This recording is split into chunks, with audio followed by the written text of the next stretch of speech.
السلام عليكم وعلى كل متابعين القناة، ازيكم عاملين ايه؟ يا رب دايما تكونوا بخير. معاكم نشوة من مطبخ نشوة السقا. لو اول مرة تشوف القناة لو سمحت اشتركي فيها وفعلي الجرس عشان يوصلك مني كل جديد. النهاردة ان شاء الله هعمل معاكم كيكة الرواني او كيكة البسبوسة بمقادير مظبوطة جدا جدا وبطريقة بإذن الله تنال اعجابكم.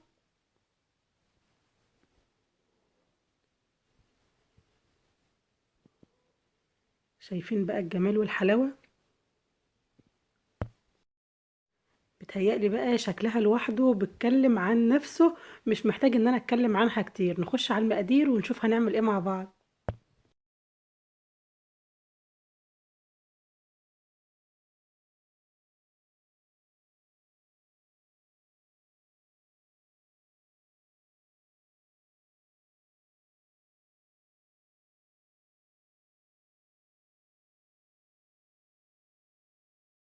بسم الله الرحمن الرحيم. معايا كوباية ونص سميد او دقيق البسبوسة، كوباية ونص دقيق، 4 بيضات بدرجة حرارة المطبخ، كوباية ونص حليب بدرجة حرارة المطبخ، نص كوباية سكر، 3 معالق كبار سمنة،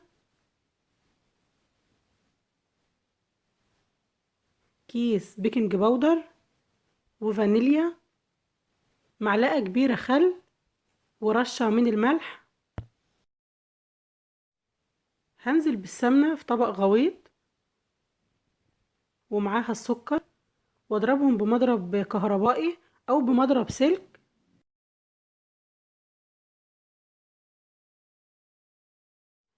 لغاية ما تاخد معايا اللون الابيض ده. هنزل عليهم بالبيض والفانيليا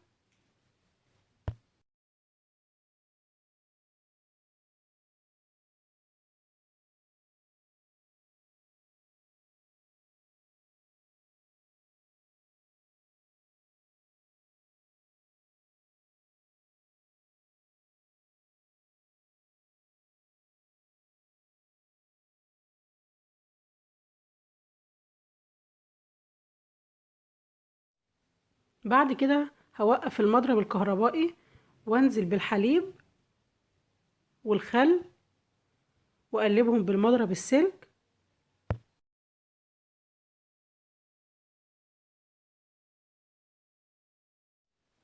وانزل بدقيق البسبوسة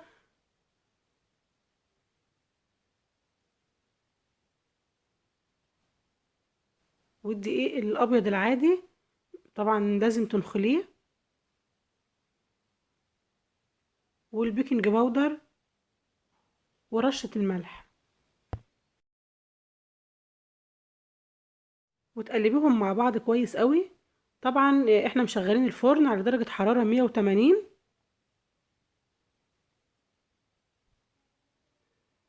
وتجيبي بقى الصينية اللي هتدخل الفرن، والصينية دي مقاس 30. تدهنيها كويس بالسمنة وترشيها بالدقيق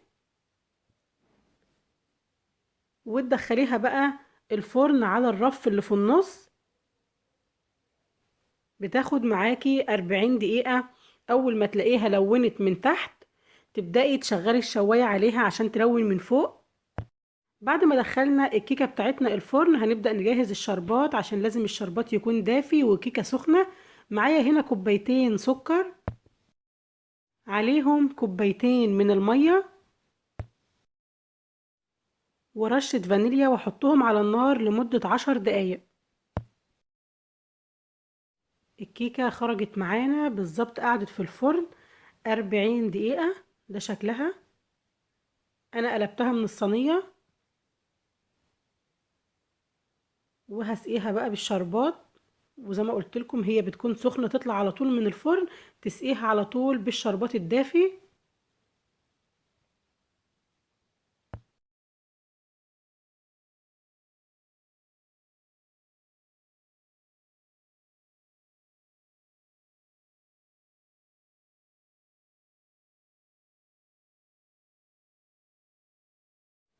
وترشيها بقى من فوق بجوز الهند الناعم.